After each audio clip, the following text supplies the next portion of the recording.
कहानी के शुरुआत में हमें एक कपल को दिखाया जाता है और ये दोनों पति पत्नी वेस्ट वर्जीनिया के जंगलों में बाइक राइडिंग कर रहे होते हैं कि तभी हम वहीं पर थ्री फिंगर को भी देखते हैं जो दोनों को छुप कर देख रहा होता है। जिसके बाद वो दोनों का पीछा करने लगता है। जिसके बाद थ्री फिंगर अपने सही मौके को देखते हुए उस लड़के पर तीर से अटैक कर देता है, जिसकी वजह से वो लड़का अपनी बाइक से नीचे गिर जाता है और उसकी साइकिल दूर चली जाती है। जिसके बाद वो लड़की घबराते हुए उस लड़के के पास जाती है यह देखने के लिए आखिर उसका पति कैसे गिर गया कि तभी अचानक से थ्री फिंगर एक और तीर को चलाकर उस लड़के के मुंह से आर पार कर देता है। देखकर वो लड़की काफी ज्यादा परेशान हो जाती है और अपना आपा खोकर तुरंत अपनी जान बचाने के लिए वो वहाँ से भागने की कोशिश करती है। वो लड़की अपनी साइकिल को चलाते हुए तेजी से भागने लगती है। भागते समय उसे बिल्कुल ध्यान नहीं आता है और वो एक कंटीली वायर में फंसकर नीचे गिर जाती है। इस कंटीली वायर को कोई और ने नहीं बल्कि सॉ टूथ और वन आई ने ही लगाया था। जिसके बाद दोनों उस वायर को पकड़कर काफी जोर से अपनी अपनी तरफ खींचते हैं और काफी दर्दनाक तरीके से उस लड़की को उसी कंटीली वायर के साथ ऊपर उठा देते हैं। वो लड़की दर्द से तड़पने लगती है। जिसके बाद थ्री फिंगर वहाँ पर आता है और फौरन उस लड़की का सिर धड़ से अलग कर देता है।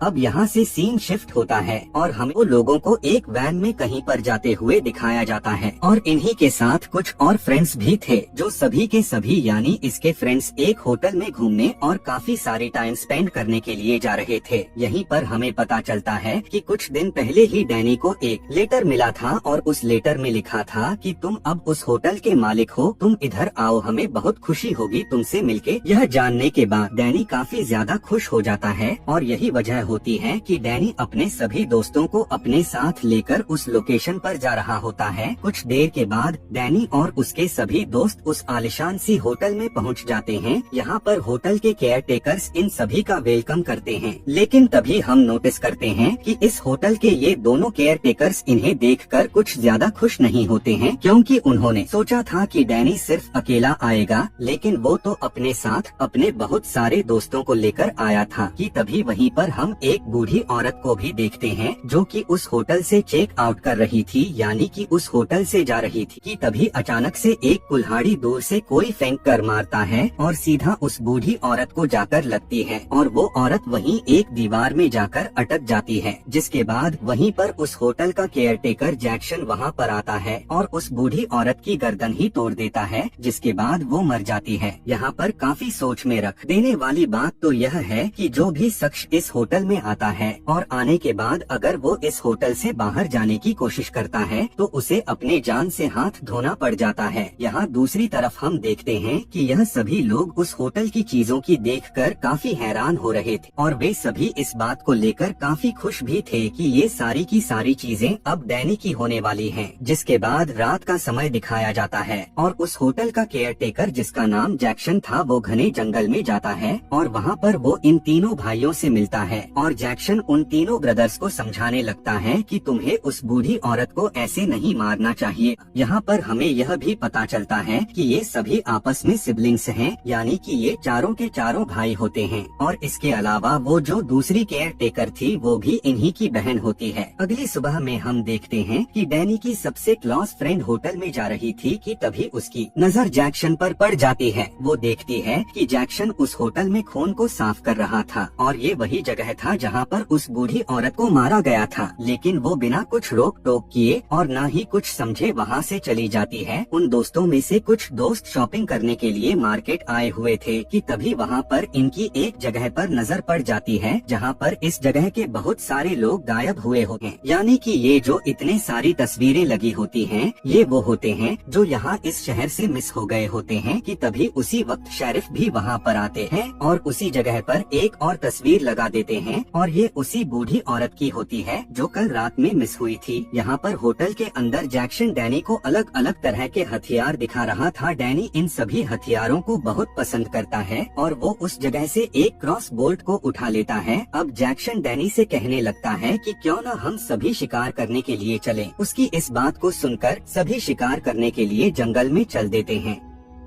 वहाँ एक हिरण नजर आती है और जैक्सन डैनी को शिकार करना सिखाता है, लेकिन देखा जाए तो वो उसे इंसानों को मारने का तरीका सिखा रहा था, क्योंकि उसके पास बहुत से प्लान भी थे और वो डैनी को जैसे जैसे हिरण को मारने का तरीका बता रहा था। वैसे ही दूसरे सीन में थ्री फिंगर भी शेरिफ का शिकार कर रहा था। इधर डैनी हिरण को मार देता है और दूसरी तरफ थ्री फिंगर शेरिफ को बहुत ही दर्दनाक तरीके से मार देता है। अगले सीन में हमें डैनी के सभी दोस्तों को देखते हैं। अब क्योंकि डैनी इन सबको बताकर शिकार करने नहीं गया था, इसीलिए ये सभी बहुत परेशान हो जाते हैं और उन सभी से सबसे ज्यादा डैनी की क्लोज फ्रेंड टोनी परेशान होती है और वो अपने एक दोस्त को ढूंढने के लिए उसी जंगल की तरफ भेजती है। और जब उसका दोस्त उस जंगल में जाता है तब वो उस मरे हुए हिरण को देखता है और वहीं पर सॉ टूथ उस मरे हिरण को काफी बुरे तरीके से खा रहा होता है। और जब वो लड़का सॉ टूथ को देखता है तो बहुत डर जाता है और वहाँ से हदास कर वहाँ से भागने लगता है। भागते भागते वो लड़का डैनी से टकरा जाता है और दोनों खुद को नहीं संभाल पाते और दोनों नीचे खाई में जाकर गिर जाते हैं। गिरते ही डैनी एक कंटीली वायर में फंस जाता है और वो काफी जख्मी भी हो जाता है। उसका दोस्त मदद के लिए जोर जोर से चिल्लाने लगता है कि तभी वहाँ पर जैक्सन भी आ जाता है, जिसके बाद जैक्सन डैनी की मदद करता है और वो उसे बचाकर अपने होटल तक लेकर आता है। यहाँ होटल में उस होटल का केयर टेकर जो लड़की होती है वो डैनी की खून को साफ करने लगती है। वो उसका ख्याल रखते हुए उसकी मलहम पट्टी करती है और तभी उसी समय डैनी की सबसे क्लोज फ्रेंड टोनी भी उस रूम में आती है और केयर टेकर शैली जिसका नाम होता है वो वहाँ से चली जाती है। अगली सुबह में डैनी वॉशरूम में होता है और वो अपनी सारी की सारी दवाइयाँ को फ्लैश कर देता है। यहाँ पर पता चलता है कि डैनी हाइपर टेंशन का मरीज था, यानी कि उसे बेवजह ही टेंशन हुआ करता था और वो इसी वजह से दवाइयाँ लिया करता था। लेकिन पिछले दिन ही उसने एक हिरण का शिकार किया था और आज उसने अपनी सारी की सारी दवाइयाँ फेंक दिया, यानी कि अब उसे किसी की जान लेने में बहुत मजा आया और उसने आज से पहले ऐसा काम नहीं किया था और अब शायद उसे दवाइयों की जरूरत नहीं पड़ने वाली है। खाने के समय में डैनी अपने सभी दोस्तों से कहने लगता है कि मुझे अब ये होटल काफी पसंद आने लगी है और मैं अब यहीं पर रुका और इसी होटल को मैं चलाऊंगा, इसकी केयर टेक करूंगा। लेकिन उसके सभी दोस्त यहाँ पर नहीं रुकना चाहते हैं, वो वापस जाना चाहते हैं। वहीं पर डैनी के दोस्तों में से दो दोस्त ऐसे भी थे जो काफी ज्यादा लालची थे और इन्हें पता था कि इस होटल में बहुत से एंटीक्स हैं, बहुत से महंगी महंगी चीजें हैं, तो वो उन चीजों को चुराने लग जाते हैं और इसी तरह वो दोनों चीजों की तलाश में इधर उधर फिरते रहते हैं। जिसके बाद वो एक सीक्रेट जगह पर जाते हैं जो कि एक बेसमेंट की तरफ खुलता है और ये दोनों और भी चीजों की तलाश में उस बेसमेंट के अंदर चले जाते हैं, जहाँ पर ये देखते हैं कि वहाँ पर एक बहुत बड़ा एंशिएंट स्पा बना होता है। ये दोनों अभी इधर ही होते हैं कि तभी उस होटल की दूसरी केयर टेकर जो कि लड़की होती है, यानी कि जिसका नाम शैली होता है, वो इस दोनों को वहाँ पर देख लेती है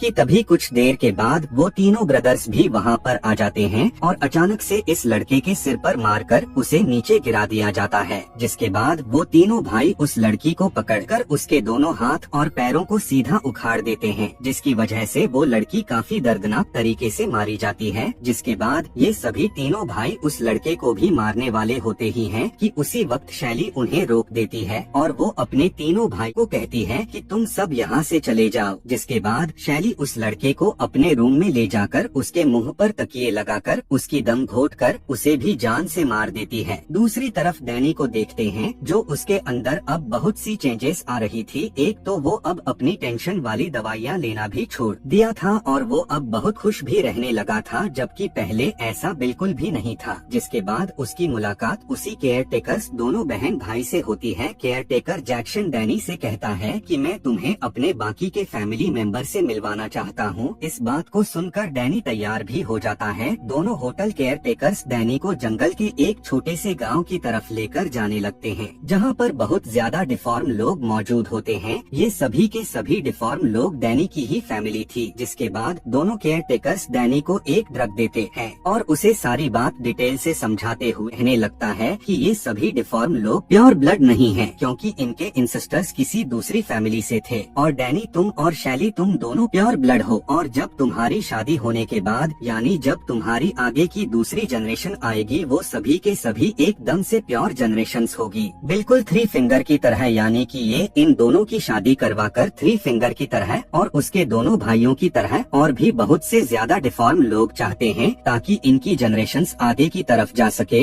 दूसरी तरफ हम देखते हैं कि डैनी का एक दोस्त झाड़ियों के पीछे छिपकर इनकी सारी बातों को सुन रहा था। अचानक से सॉ टूथ वहाँ पर आकर उस लड़के को पकड़ लेता है। डैनी का दोस्त उससे काफी चिल्लाते हुए मदद मांगता है और कहता है कि इन्हें कहो कि मुझे छोड़ दें, लेकिन डैनी उसकी एक भी बात सुनने के लिए तैयार नहीं था और वो कहता है कि मैं इसको नहीं जानता। जिसके बाद थ्री फिंगर उसके दोस्त को उल्टा लटकाकर काफी बुरी तरह से उसका गला ही काट देता है, जिसकी वजह से खून नीचे गिरने लगता है और वो सभी डिफॉर्म फैमिली अपनी अपनी प्याले को लेकर उसकी गिरती हुई खून को भरने लगते हैं और पीने को ख्वाहिश करते हैं। लेकिन यहीं पर हम देखते हैं कि थ्री फिंगर को उन सभी का बहुत ख्याल था। वो चाहता था कि खून की कमी ना हो, तो इसीलिए वो उसे अब पूरी तरह से काट देता है और डिफॉर्म यानी थ्री फिंगर की फैमिली उसका खून को एंजॉय करने लगते हैं। जिसके बाद यहाँ पर एक खून का प्याला डैनी को भी ला कर दिया जाता है और वो बिना कुछ सोचे समझे अपने ही दोस्त की खून को पीने लग जाता है। अगली सुबह जब डैनी होटल में वापस आता है तो उसके वही क्लोज फ्रेंड टोनी जब उसे देखती है तो वो काफी ज्यादा परेशान हो जाती है। वो उससे कहने लगती है कि चलो हम अब इस होटल से चलते हैं अपने घर शहर की तरफ। लेकिन अब डैनी उस होटल से उस जगह से वापस बिल्कुल भी नहीं जाना चाहता था। वो उन सभी से कहता है कि तुम सब यहाँ से चले जाओ, मैं यहीं पर रुकूंगा। और इस समय डैनी अभी भी ड्रग्स के ही नशे में होता है जो रात को शैली ने उसे पीने के लिए दिया था। अब ये सभी यहाँ से यानी इस होटल से जाने से पहले इस होटल के किचन में जाते हैं और वहाँ पर पहुंचकर देखते हैं कि एक इंसान इंसानी मांस को काट रहा होता है, उसे फ्राई कर रहा होता है और उसे बड़े ही मजे से खा भी रहा होता है। इस सीन को देखकर ये सभी के सभी काफी ज्यादा डर जाते हैं। लेकिन वहाँ से निकलने से पहले इनकी नजर फ्रीजर में पड़ती है, जिस फ्रिज में इन्हीं के एक दोस्त का कटा हुआ सिर रखा गया होता है, जिसे देखने के बाद वे सभी वहाँ से जल्दी से भागने लगते हैं। अब ये सभी भाग ही रहे थे कि तभी वो तीनों ब्रदर्स इन सभी के पीछे पड़ जाते हैं। इन तीनों भाइयों से बचकर कुछ दोस्त तो वहाँ से भाग जाते हैं, लेकिन एक दोस्त उनके चंगुल में जाता है। जिसके बाद वो उसके मुंह के अंदर पानी की पाइप को डालकर उसके मुंह में पानी भरने लगते हैं और उसके मुंह में इतना ज्यादा पानी को भरा जाता है कि पानी की प्रेशर से उसका पेट फूलकर फट जाता है। अब हम दूसरी तरफ उन दोस्तों को देखते हैं जो पहले थ्री फिंगर और उसके भाइयों से बचकर भाग गए थे, लेकिन भागते हुए उसका पैर एक बियर ट्रैप में फंस जाता है और वो वहीं पर गिर जाता है और अब वो कहीं पर भी नहीं भाग सकता क्योंकि अब वो बुरी तरह से फंस चुका होता है। और वो तीनों भाई भी वहाँ पर आकर उसे पकड़ लेते हैं और उसके सिर पर मारकर उसे भी मौत के घाट उतार देते हैं। इधर डैनी की क्लोज फ्रेंड टोनी जो कि डरते हुए डैनी को ढूंढ रही होती है, जिसके बाद वो वहाँ से एक गन को उठाती है और डैनी को ढूंढना शुरू कर देती है। वो उसी बेसमेंट के स्पा में पहुँच जाती है कि तभी उसे वहीं पर शैली नजर आ जाती है। जिसके बाद इन दोनों की आपस में लड़ाइयाँ होने लगती है। काफी लड़ाई करने के बाद टोनी शैली की मुंह खोलते हुए पानी में डाल देती है और उसी गन को दोबारा से उठाकर उसे शूट कर देती है कि तभी उसी वक्त डैनी भी वहाँ पर आ जाता है और सबसे पहले अपनी फ्रेंड से गन छीनता है और गोली लगी हुई शैली के पास जाकर चेक करता है कि उसको क्या हुआ है, वो जिंदा है या मर गई। जिसके बाद डैनी अपने क्लोज फ्रेंड टोनी से कहता है कि यहाँ से जितना जल्दी हो सके तुम भाग जाओ।